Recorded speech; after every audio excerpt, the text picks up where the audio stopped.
Greetings, Queen. How are you? Thank you so much for being here and being a part of my community. Or you may be a new subscriber, but I am so honored to have you here. My name is Tyra Omilade, and in case you don't know me, I am a spiritual guide, coach, and certified hypnotherapist. And hypnotherapy is, in fact, one of my chief spiritual and personal tools, and I love it. It has been transformational in my life from the first time it was introduced to me in 2020, and I haven't stopped using it since then. Now, I want to talk to you a little bit about what hypnosis is so that you can maximize the use of hypnosis and hypnotherapy in your life. Now, if you're familiar with hypnosis and hypnotherapy, then you know that hypnosis is a natural focus and altered state of consciousness or awareness. However, one thing to know is we naturally live in a massive trance like state. Actually, that's what hypnosis is. It's a trance state where you are receptive to suggestions. And we've spent a large part of our time in trance and had a lot suggested to us that may or may not be beneficial. It could have come from your family, community, schools, and things like the TV and the internet, even music.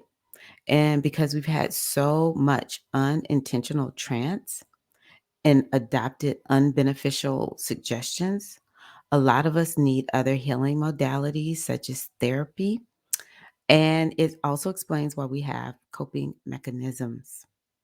Also, we have to do all the spiritual work to undo all the programming that was unconsciously set in us. Though some of the program we have even done to our own selves in different ways. We've made decisions, we've made declarations, such as today is the day that I'm going to start eating right and exercising so that I can lose this weight. Sometimes the decisions and declarations take us in the direction we want, but sometimes we make a decision to do something new or start a new habit and we cannot pull it off. The thing to know is that what we experience in our lives is due to what we have taken into trance. This is just simply part of the human experience. It's just how we were made by the great divine consciousness. Now, I like to relate trance to a goddess so as to connect hypnosis and hypnotherapy to the goddess centered lifestyle, which is what I teach about also in my community.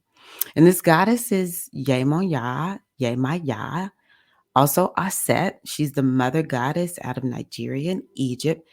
And her domain is trance, memory, and dream state. Now, the memory is related to the subconscious mind. So is trance. As a matter of fact, the subconscious mind has a perfect memory.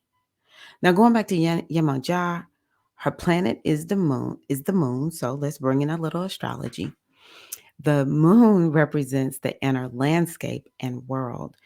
And so we are born with this part of ourselves open, this um, trance, this memory, this faculty of Yemoja. We're born with this part of ourselves open because this part of ourselves helps us to learn and function in the world. We actually learn through trance and through being receptive. So, what ends up happening in childhood is a lot of suggestions get made to us.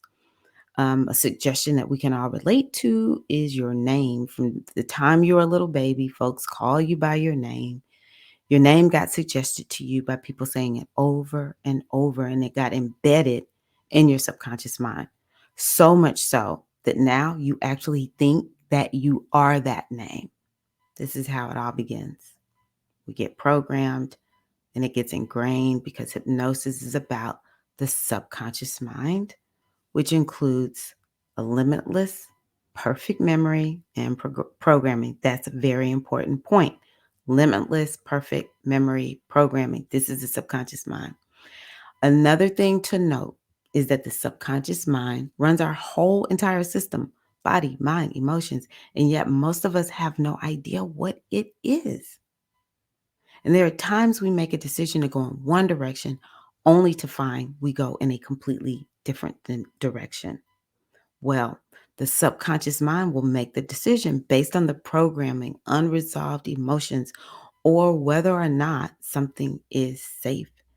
And unless we make conscious decisions to change what is in our unconscious mind, we will find that we feel like we don't have control of our lives. And this is where hypnotherapy comes in. In hypnotherapy, you intentionally go into a trance like state to create change. And something to note is that all hypnosis is self hypnosis. Therapist is your guide, but you are the one who will have to put yourself into this trance state. As a matter of fact, there's no way that someone can be hypnotized if they do not want to be hypnotized. And if something is suggested to a person that they are not in agreement with, the suggestion will not set in. It's same is true for you, all people. So know that all hypnosis is self hypnosis, and that's an empowering thing.